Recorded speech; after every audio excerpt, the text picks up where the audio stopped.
दोस्तों नमस्कार, स्वागत है आप सभी का आपके अपने YouTube channel target base MG Sharma में। तो दोस्तों आज के सेशन में लेकर उपस्थित हैं समसामयिक घटना चक्र द्वारा प्रकाशित आपका उत्तर प्रदेश पुलिस कांस्टेबल भर्ती परीक्षा, जो दोस्तों टो सीरीज की श्रृंखला के अंतर्गत आता है। और इसमें कुल 10 प्रैक्टिस सेट दिए गए हैं, जिसके पिछले 8 प्रैक्टिस सेट आपके करवाए जा चुके हैं और वो चैनल पर ऑलरेडी अपलोड किए जा चुके हैं। आप वहां जाकर के प्रैक्टिस कर सकते हैं और देख सकते हैं कि हम किस लायक हैं, कितने पानी में हैं। फिर आज का जो प्रैक्टिस सेट होने वाला है वो 9वां है। 9वें की दोस्तों अगर बात करें तो 9वां प्रैक्टिस सेट के अंतर्गत आपका कुल 75 प्रश्नों की श्रृंखला होगी। उसके बाद आपका मैथ पोर्शन और रीजनिंग का पोर्शन होगा।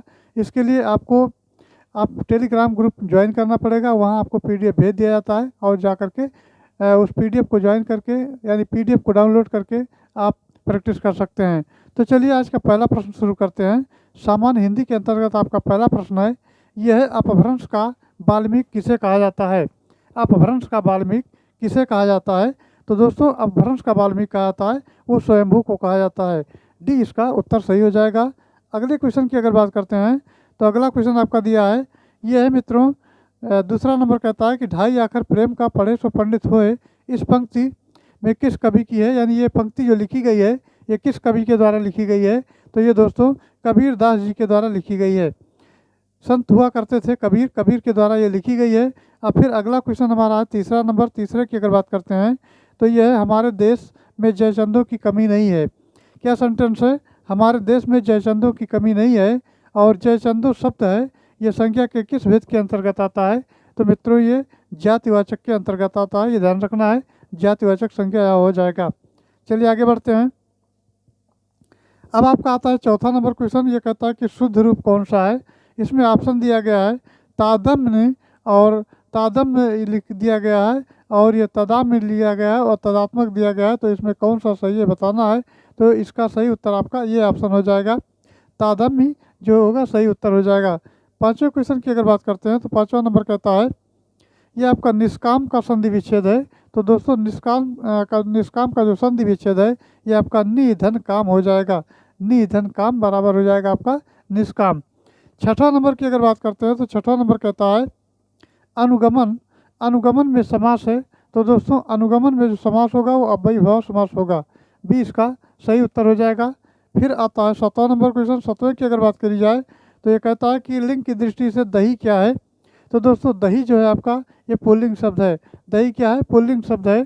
चलिए 8वां नंबर क्वेश्चन देखते हैं। 8वां नंबर कहता है विलोम की दृष्टि से एक युग्म अशुद्ध है, वो युग्म कौन सा है?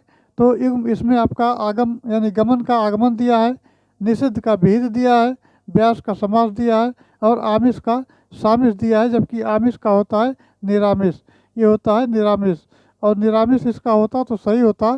फिलहाल इसमें गलत हमको छांटना है, तो गलत आपका जो हो जाएगा ऑप्शन सी हो जाएगा, आमिष का सामिष, ये गलत हो जाएगा, इसकी जगह निरामिष होना चाहिए।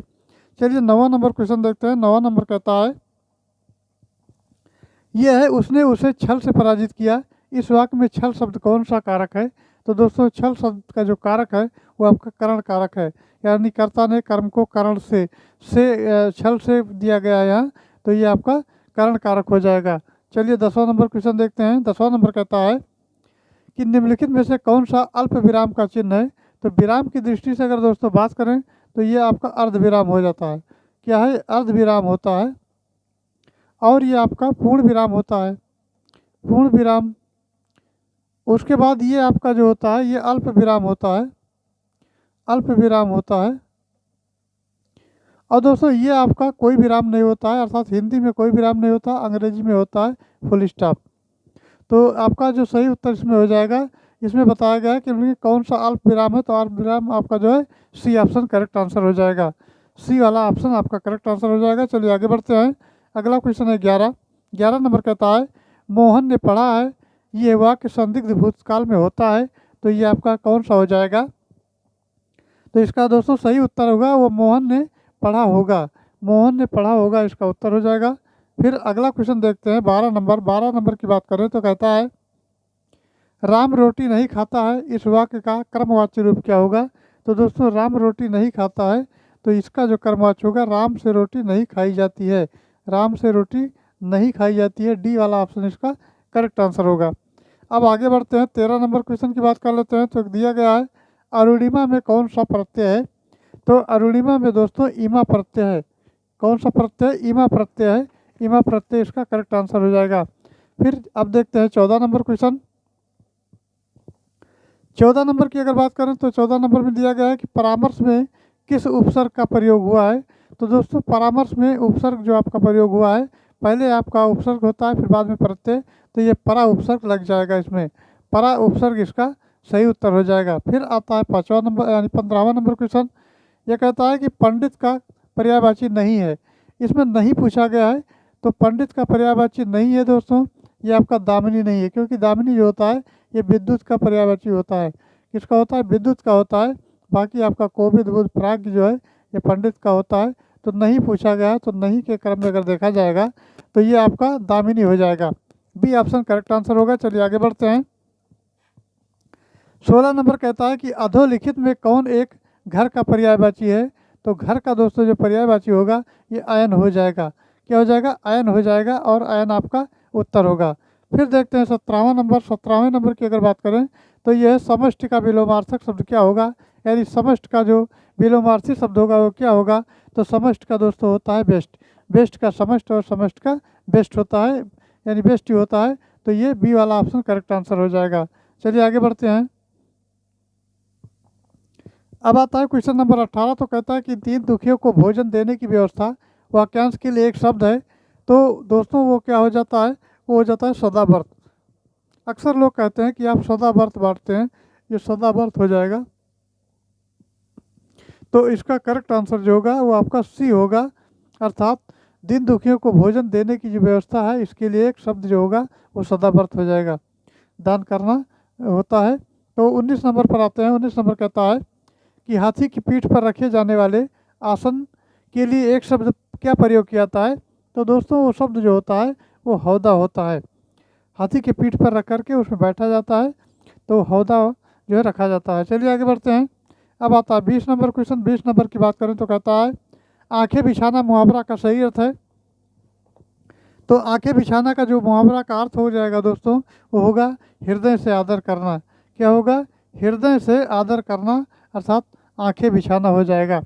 अब आते हैं 21 नंबर क्वेश्चन। तो ये कहता है निम्नलिखित में से एक युग्म है वो अशुद्ध है, वो कौन सा युग्म है। तो सौदागर फारसी शब्द है, समन अंग्रेजी शब्द है, किताब अरबी शब्द है, अलमारी तुर्की शब्द है। तो इसका सही उत्तर दोस्तों जो हो जाएगा वो आपका अलमारी जो है तुर्की शब्द हो जाएगा। अलमारी क्या होगा? तुर्की शब्द हो जाएगा। अब आते हैं 22 नंबर क्वेश्चन पर। तो 22 नंबर कहता है निम्नलिखित में से कौन सा शब्द तद्भव है। तो वो शब्द आपका दोस्तों कोयल हो जाता है। कोयल शब्द आपका तद्भव है, बाकी तत्सम। भ्रमर है ये तत्सम है, व्याघ्र और क्षीर सभी तत्सम है, तद्भव आपका जो हो जाएगा कोयल हो जाएगा। अब आते हैं 23 नंबर क्वेश्चन। तो 23 कहता है कि एक वाक्य शुद्ध है। इस 4 विकल्प दिए गए हैं, इसमें शुद्ध कौन सा है ये बताना है। तो आपकी राय से काम जरूरी है। वहाँ मिष्ठान की बड़ी दुकान है। और उसके बाद दिया है भारत कश्मीर, कश्मीर दिया है, गलत है। उन्होंने पुस्तकें एकत्रित कर ली बहुत सी, तो ये भी आपका गलत हो जाएगा। और इसका जो फिलहाल उत्तर सही हो जाएगा ये आपका हो जाएगा ऑप्शन बी। वहाँ मिष्ठान की दुकान है, यानी बड़ी दुकान है, वहाँ मिष्ठान की बड़ी दुकान है, ये करेक्ट आंसर होगा। चलिए 24 नंबर देखते हैं। 24 नंबर कहता है कि यहाँ भरना है। उसके बाद के कारण मैं रस्सी को सांप समझ बैठा। तो दोस्तों भ्रम के कारण वो जो है रस्सी को सांप समझ बैठा। 25 नंबर की बात करें अगर, तो 25 नंबर कहता है कि हंस का संपादन किया। तो किसने किया? तो इनमें से सभी नहीं, सभी ने किया है। और अगर इस दोस्तों इस प्रश्न की अगर बात करें तो अब इनमें से सभी नहीं, सभी क्यों होगा, इसके क्रम में अगर देखा जाए तो ये आपका पहला जो ये पुस्तक है यानी हंस है, इसका संपादन किया है मुंशी प्रेमचंद ने। और ये साहित्य पत्रिका है। इसकी स्थापना जो हुई थी वो 1930 में हुई थी। कब हुई थी? 1930 में हुई थी। उसके बाद ये बनारस में की गई थी। और प्रेमचंद की मृत्यु हो जाती है उसके बाद में। ये दोस्तों 8 अक्टूबर 1936 को ये मासिक रूप से ये पत्रिका निकलती रहती है। अर्थात ये पहली बार निकली तो इसका रिस्पांस अच्छा रहा तो निकलती गई। और उसके बाद मृत्यु यानी प्रेमचंद जी के मृत्यु के बाद प्रसिद्ध कथाकार जैनेंद्र हुए। और जैनेंद्र भी इनकी पत्नी शिवरानी देवी संयुक्त रूप से इनके संपादन ये करते रहे। इस पत्रिका के संपादक बने रहे और वर्षों के बाद इसके संपादक शिवदान सिंह चौहान ने भी किया। श्रीपत राय और अमित राय इनके पश्चात नरोत्तम नागर भी रहे। तो वर्तमान में अगर बात की जाए तो हंस पत्रिका के संपादक कथाकार संजय सहाय हैं। कौन है? संजय सहाय हैं। तो इस प्रकार ये कहा जा सकता है कि ये जो है जितने ऑप्शन दिए गए हैं इसमें प्रेमचंद, अमृत राय और शिवदान सिंह चौहान तो सबने किया है। तो इसका डी आंसर करेक्ट आंसर हो जाएगा। क्या होगा? डी ऑप्शन इसका करेक्ट आंसर हो जाएगा, ये ध्यान रखना है। चलिए अब आगे बढ़ते हैं, 26 नंबर क्वेश्चन की बात करते हैं। तो ये कहता है 26 नंबर देखते हैं। तो इसमें कहा गया है कि दिए गए वाक्य का भाग ज्ञात करें जिसमें कोई त्रुटि है, अर्थात त्रुटि वाला ज्ञात करना है। यदि कोई त्रुटि नहीं है तो नहीं के बाद में नहीं कर देना है। तो पहले वाक्य को पढ़ते हैं। तो यह बसंत के आगमन, ये तो सही है, से ही शीत की कोप अदृश्य हो गया। तो शीत का कोप हो जाता है, ये का हो जाएगा की जगह, अर्थात ये दूसरा वाला आपका पॉइंट गलत होता है। और दूसरा किस में दिया है? आपका ऑप्शन सी में दिया है। तो ऑप्शन सी इसका करेक्ट आंसर हो जाएगा। चलिए फिर दोस्तों आगे बढ़ते हैं और अगला क्वेश्चन देखते हैं। तो अगला क्वेश्चन अगर बात की जाए तो आपका होता है 27 नंबर। 27 नंबर कहता है कि आकाश में बादल, बादल आपका अंडरलाइन किया हुआ है, छाए हुए हैं। तो ये आपका इसमें कहता है कि कौन सा रेखांकित शब्द है, इसका पर्याय नहीं है। तो जलधर, मेघ और पयोधर ये सब पर्यायवाची हैं, लेकिन आपका वाग देवी है, ये पर्याय इसका नहीं है। तो आपका वाग देवी जो होता है यानी बी वाला ऑप्शन करेक्ट आंसर हो जाएगा। चलिए आगे बढ़ते हैं, 28 नंबर देखते हैं। 28 नंबर कहता है कि जयपुरी का स्थानीय नाम है। तो जयपुरी का जो स्थानीय नाम है वो ढूढ़ाड़ी नाम है, जयपुर का ये स्थानीय नाम है। 29 नंबर कहते हैं, वो देखा जाए क्या है। तो 29 नंबर कहता है कि ज्ञानपीठ पुरस्कार किस भाषा से संबंधित है। तो ये दोस्तों संविधान की 8वीं अनुसूची की सभी भाषाओं से संबंधित है, डी इसका करेक्ट आंसर हो जाएगा। चलिए फिर आगे बढ़ते हैं, 30 नंबर की बात कर लेते हैं। तो 30 नंबर कहता है एक पत्रिका यानी महाकाव्य है साकेत, और साकेत महाकाव्य के रचयिता कौन है पूछा गया है। तो इसके रचयिता दोस्तों हैं मैथिली शरण गुप्त। मैथिली शरण गुप्त इसका सही उत्तर हो जाएगा। फिर अगला आता है 31 नंबर। 31 नंबर कहता है कि जेते तुम तारे तेते नभ में न तारे हैं, इस काव्य पंक्ति में दिए गए विकल्पों में सही अलंकार का चयन करना है। तो दोस्तों इसका जो सही चयन करना है वो आपका यमक अलंकार हो जाएगा। यमक अलंकार इसका सही उत्तर होगा। चलिए आगे बढ़ते हैं। अगला प्रश्न मित्रों दिए गए गद्यांश में आपको 5 प्रश्न दिए गए हैं, यानी 32 से 36 तक का दिया गया है और इस गद्यांश को ध्यानपूर्वक पढ़ना है, उसी के आधार पर प्रश्नों के उत्तर देने हैं। तो चलिए पढ़ लेते हैं। गद्यांश में आपका दिया गया है साहस की ज़िंदगी सबसे बड़ी ज़िंदगी होती है। ऐसी ज़िंदगी की सबसे बड़ी पहचान ये है कि वो बिल्कुल निडर, बिल्कुल बेखौफ होती है। साहसी मनुष्य की पहली पहचान है कि वो इस बात की चिंता नहीं करता कि तमाशा देखने वाले लोग उसके बारे में क्या सोच रहे हैं। दूसरों की परवाह किए बगैर जीने वाला आदमी दुनिया की असली ताकत होता है और मनुष्यता को प्रकाश भी ऐसे ही आदमी से मिलता है। साहसी मनुष्य सपनों में भी रस लेता है जिसका कोई व्यावहारिक अर्थ नहीं है। अब दोस्तों इसके आगे पॉइंट की बात की जाए तो साहसी मनुष्य सपने उधार नहीं लेता, वो अपने विचारों में रमा हुआ अपनी किताब पढ़ता है। झुंड में चलना और झुंड में चरना तो भैंस और भेड़ का काम है। साहसी मनुष्य तो सिंह के समान होता है जो अकेला होने पर भी मग्न रहता है। और अर्नाल्ड बेनेट ने एक जगह लिखा है, जो आदमी उपयुक्त अवसर मिलने पर भी साहस से काम न ले सका वो कभी भी सुखी नहीं हो सकता। समय और साहस न दिखाने वाला व्यक्ति अपने भीतर एक आवाज़ सुनता है, उससे बराबर कहती है तुम साहस नहीं दिखा सके, तुम कायर की तरह भाग खड़े हुए। अब दोस्तों ये प्रश्न दिए गए हैं, जो आपके 5 प्रश्न हैं इस गद्यांश के आधार पर देने हैं। तो है साहसी मनुष्य क्या उधार नहीं लेता। तो दोस्तों साहसी मनुष्य जो होता है वो क्या नहीं उधार लेता, सपने उधार नहीं लेता। अभी आपका गद्यांश में पढ़ा गया है, सपने उधार नहीं लेता है। फिर आते हैं 33 नंबर पर। ये कहता है साहसी मनुष्य किसके समान होता है। तो सिंह के समान होता है, इसका करेक्ट आंसर हो जाएगा। 34 नंबर देखते हैं। तो यह दुनिया की परवाह किए बिना जीने वाले व्यक्ति से किसको प्रकाश मिलता है। तो दोस्तों मनुष्यता को प्रकाश मिलता है, सी इसका सही जवाब हो जाएगा। अगला है 35 नंबर। 35 की बात करें तो कहता है लेखक ने कैसे जीवन को महान बताया है। तो ये दोस्तों लेखक ने हिम्मत को महान बताया है। हिम्मत इसका करेक्ट आंसर हो जाएगा। चलिए फिर आगे बढ़ते हैं, अगला क्वेश्चन देखते हैं। तो अगले क्वेश्चन की अगर बात करें तो आपका 36 नंबर आता है, और 36 नंबर कहता है, इसमें दिया गया है इनमें से कौन सा व्यापारिक शब्द के लिए पर्यायवाची शब्द नहीं है। तो ये दोस्तों आपका हो जाएगा आदर्शवादी। आदर्शवादी जो है पर्यायवाची शब्द के लिए नहीं है। फिर आपका 37 नंबर आता है। 37 नंबर कहता है कि अखिया हर दर्शन की भूखी कैसे रहे, रूप रस राची ए बतिया सुन रूखी, उपयुक्त में कौन सा रस है। तो रस की दोस्तों बात करें तो ये कविता जो आपकी ये जो लाइन दी गई है इसके रचयिता हैं सूरदास जी। कौन है? सूरदास जी हैं इसके रचयिता।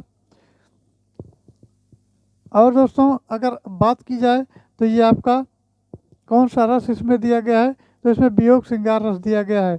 वियोग श्रृंगार इसका करेक्ट आंसर हो जाएगा। अब ये रहा आपका हिंदी का पोर्शन।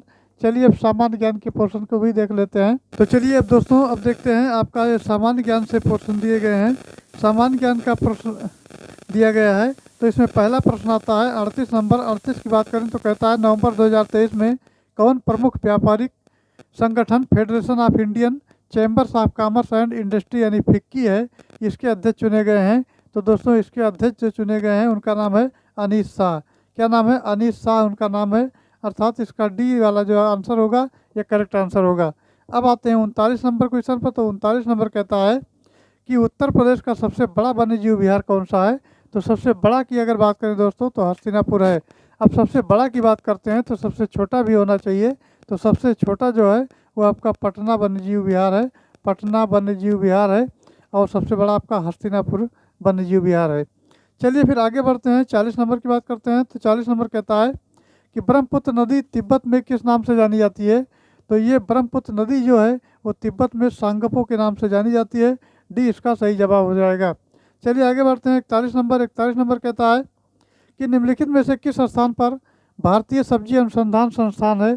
तो ये आपका वाराणसी में भारतीय सब्जी अनुसंधान संस्थान है।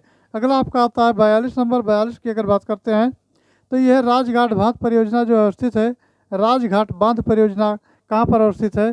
तो यह यहाँ दिया है गोमती नदी पर, टोंस नदी पर और केन नदी पर। तो ये दोस्तों ये हो जाएगा कहीं नहीं, इनमें से कोई नहीं। अर्थात जो ऑप्शन आपका दिया गया है ये प्रश्न में ये आपका कहीं नहीं यानी डी वाला ऑप्शन करेक्ट आंसर हो जाएगा। तो दोस्तों इस प्रश्न में अगर बात करी जाए तो ये आपका जो राजघाट परियोजना है, ये राजघाट परियोजना आपका ये ललितपुर में पड़ता है। ललितपुर और ललितपुर में आपका बेतवा नदी पर, ये बेतवा नदी पर जो है बनाया गया है। बेतवा नदी हो जाएगा। तो ललितपुर यानी उत्तर प्रदेश का ललितपुर जिला है और बेतवा नदी पर ये बनाया गया है। तो इसका सही उत्तर हो जाएगा इनमें से कोई नहीं, इनमें से कोई नहीं, डी वाला ऑप्शन इसका करेक्ट आंसर होगा।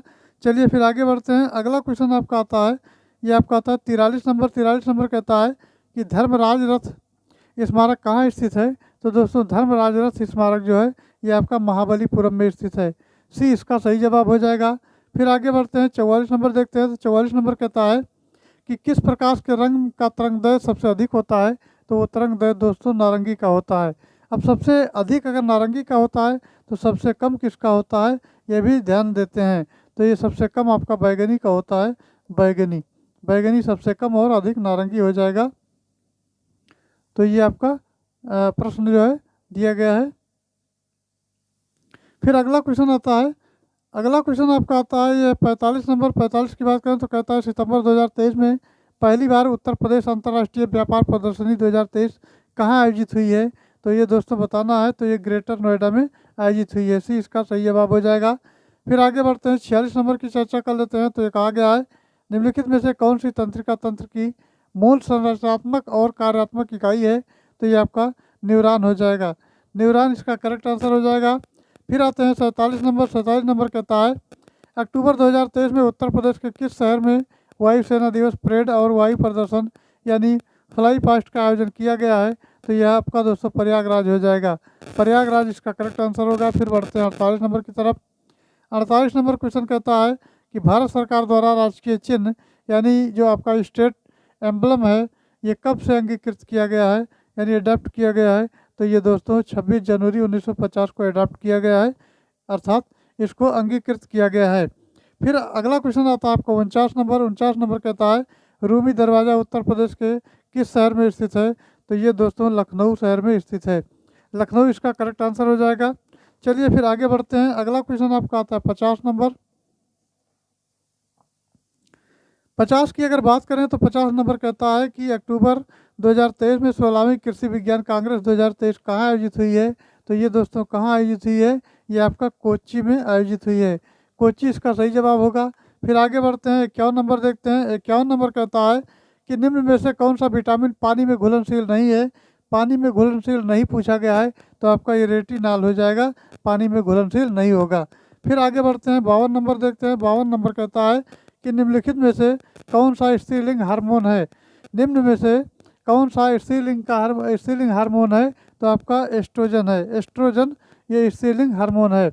अगला क्वेश्चन आपका आता है 53 नंबर। 53 की अगर बात करें तो यह प्रसिद्ध नैमिषारण तीर्थ जो स्थान है ये निम्न जनपद दिए गए हैं, इनमें से कहाँ पर स्थित है?